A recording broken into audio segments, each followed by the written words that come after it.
CM Dhami की आज बैठक होने वाली है और इस बैठक को लेकर बताया ये जा रहा है कि कई अहम प्रस्तावों पर मोहर लग सकती है। इसी के साथ यूसीसी को लेकर भी चर्चाएं बेहद तेज है कि यूसीसी की नियमावली जो पेश की गई थी उसको भी इसमें मंजूरी मिल सकती है। और क्या कुछ ये अहम प्रस्ताव होने वाले हैं, इसके बारे में तमाम जानकारी के लिए हमारे साथ हमारे संवाददाता तुषार बने हुए हैं। थोड़ी ही देर में हमारे साथ वो जुड़ेंगे और धामी कैबिनेट की अहम बैठक में क्या क्या चर्चाएं होंगी, कौन कौन से अहम प्रस्ताव पेश किए जाएंगे, इस बारे में जानकारी साझा करेंगे। और यूसीसी को लेकर नियमावली जो है पेश की गई उसको भी इस बैठक में मंजूरी मिल सकती है बताया जा रहा है। जैसे कि हमने आपको बताया कि यूसीसी को लेकर कवायद इस समय बेहद तेज है। जल्द से जल्द इसे लागू करने की बात जो है वो कही जा रही है कि राज्य में इसे लागू किया जाएगा तो अन्य पड़ोसी राज्य भी इसकी ओर टकटकी लगाए बैठे हैं कि अगर यहाँ से कवायद शुरू होती है तो अन्य राज्यों तक भी इसकी कवायद जो है धीरे धीरे पहुंचेगी। और उत्तर प्रदेश और तमाम ऐसे राज्य जहां पर बीजेपी सत्ता में काबिज है वहां तक भी इसकी जो है कवायद पहुंचेगी, ये कहा जा सकता है। और फिलहाल खबर यह है कि धामी कैबिनेट की बैठक जो होने वाली है उसमें कई अहम प्रस्तावों पर मुहर लग सकती है। चलिए हमारे साथ हमारे संवाददाता तुषार गुप्ता जुड़ गए हैं। तुषार, धामी कैबिनेट की अहम बैठक बताई जा रही है, क्या कुछ इसकी टाइमिंग रहने वाली है? और बताया यह भी जा रहा है कि कई अहम प्रस्तावों पर मुहर लग सकते हैं, कौन कौन से वो प्रस्ताव होने वाले हैं?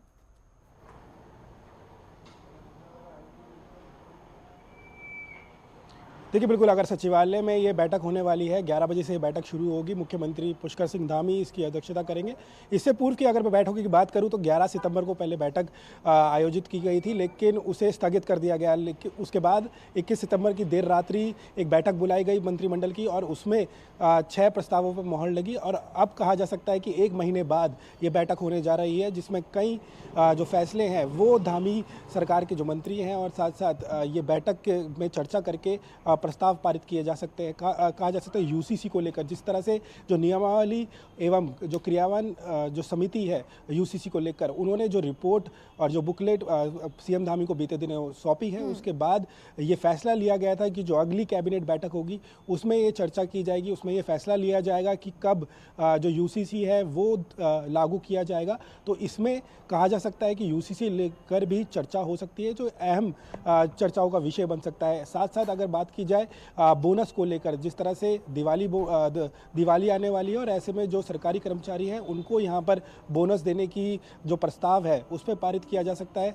और साथ साथ अगर बात की जाए डीए में भी ये कहा जा रहा है कि 2% की जो बढ़ोतरी है वो धामी सरकार यहाँ पर कर सकती है। सबसे बड़ा फैसले की अगर मैं बात करूँ तो 500 से अधिक जो मलिन बस्तियाँ हैं उनको हटाने का, क्योंकि ये सरकारी संपत्ति में इन्होंने मलिन बस्ती बनाई है, बस्तियाँ बना रखी हैं। तो ऐसे में हाईकोर्ट का ये आदेश है कि इन बस्तियों को जल्द से जल्द खाली कराया जाए और सरकारी भूमियों को उसके उपयोग में लाया जाए। और इसी के तहत धामी सरकार ये फैसला ले सकती है कि एक अध्यादेश लाया जाए, इसमें एक्सटेंड किया जाए 3 सालों के लिए, क्योंकि 2 बार मलिन बस्तियों को लेकर सरकार फैसला ले चुकी है। 2 बार 3 साल के लिए जो मलिन बस्ती का अध्यादेश है उसे एक्सटेंड किया गया है। और अब भी ये माना जा रहा है, क्योंकि आज 24 अक्टूबर 2024 को ये जो अध्यादेश है 3 सालों के लिए जो बढ़ाया गया था मलिन बस्तियों के लिए, वो खत्म हो रहा है। तो ऐसे में आज धामी सरकार ये फैसला ले सकती है और कहीं ना कहीं जो लोग रह रहे हैं हजारों की संख्या में, उनके लिए राहत की सांस हो सकती है।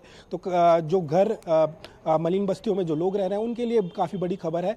तो ऐसे में धामी सरकार इसको लेकर फैसला ले सकती है। साथ साथ मुख्यमंत्री एकल स्वरोजगार जो योजना है उसके तहत जो उप समिति बनाई गई थी जो मंत्री प्रेमचंद अग्रवाल के अध्यक्षता में, उन्होंने अपना काम पूरा कर लिया है। अब माना जा रहा है कि इसको भी लॉन्च कर दिया जाएगा। तो कहा जा सकता है विकास कार्यों को लेकर साथ साथ विभिन्न विभागों के प्रस्तावों पर आज मोहर लग सकती है।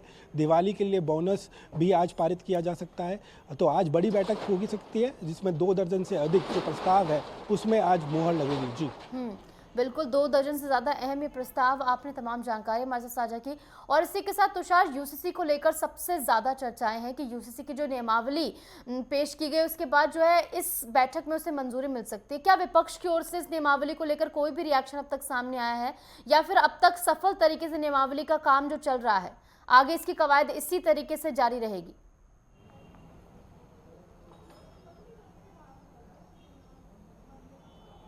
देखिए, बिल्कुल अगर बात की जाए यूसीसी की, तो इसको लेकर विपक्ष अभी फ़िलहाल कुछ बोलने से बच रहा है, क्योंकि ये हमारे कॉन्स्टिट्यूशन में लिखा है कि हम कोई भी राज्य इसे यूसीसी को लागू कर सकता है, और इसी के तहत जो सरकार है वो लगातार कार्य करती हुई नज़र आ रही है। और इसी के तहत जो नियमावली एवं क्रियान्वयन की जो समिति बनाई गई थी यूसीसी को लेकर, उसने अपनी रिपोर्ट मुख्यमंत्री धामी को सौंप दी थी, और ये माना जा रहा था कि जो अगली बैठक होगी उसमें इसको लेकर चर्चा हो सकती है, और जो डेट है यूसीसी को लागू करने की वो इसमें चर्चा का विषय बन सकते हैं, क्योंकि मुख्यमंत्री के एक बयान के अनुसार 9 नवंबर से पहले उन्होंने कहा है कि हम यूसीसी को लागू कर देंगे, और जब उत्तराखंड 25वीं रजत जयंती में जाएगा तो ऐसे में जो यूसीसी होगा वो कानून के तौर पर उत्तराखंड में देखने को मिलेगा। तो इसी के तहत जो सरकार है वो लगातार कार्य करती हुई नजर आ रही है। संभावना है कि आज यूसीसी को लेकर चर्चा हो सकती है, या इसके बाद भी एक बैठक बुलाई जा सकती है।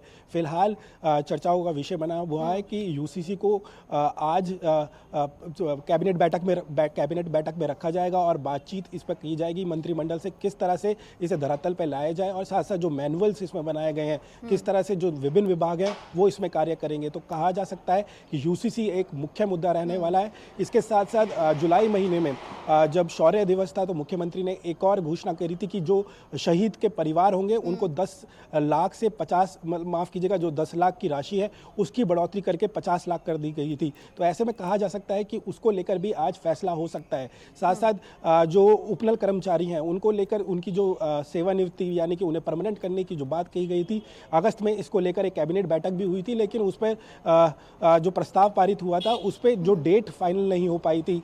कहा जा सकता है कि उपनल कर्मचारियों के लिए भी आज एक बड़ी सौगात यहां पर दी जा सकती है, और मुख्यमंत्री पुष्कर सिंह धामी की जो कैबिनेट बैठक है वो इस पर फैसला ले सकती है। तो कई महत्वपूर्ण फैसले हैं, क्योंकि दीपावली भी आ रही है। ऐसे में जो सरकारी कर्मचारी है उनके लिए बोनस भी यहाँ पर जारी किया जा सकता है, और साथ साथ जो डीए है यानी कि जो भत्ता है उसे भी यहाँ पर बढ़ोतरी 2% की जा सकती है। तो कहा जा सकता है जो लोक कार्य हैं, साथ साथ प्रदेश की जनता के लिए जिस तरह से मलिन बस्तियों के लिए जो अध्यादेश है वो आज खत्म हो जाएगा, और इसको भी बढ़ोतरी की जा सकती है, 3 साल के लिए और एक्सटेंड किया जा सकता है। तो कहा जा सकता है दिवाली पे एक बड़ा तोहफा जो मलिन बस्तियों में हजारों परिवार रह रहे हैं, जिनको डर है कि उनका घर उजड़ सकता है, उनके लिए एक बड़ा तोहफा धामी सरकार आज देने जा रही है। ठीक है तुषार, और इसी के साथ यूसीसी को लेकर जो लैक ऑफ डिस्कशन का मुद्दा उठाया गया था उसको लेकर भी जो है डिस्कशन का पर्याप्त समय दिया गया है कैबिनेट के लिए भी और विपक्ष के लिए भी। फिलहाल बहुत बहुत शुक्रिया तुषार हमारे साथ जुड़ने के लिए, तमाम जानकारी हमारे साथ साझा करने के लिए।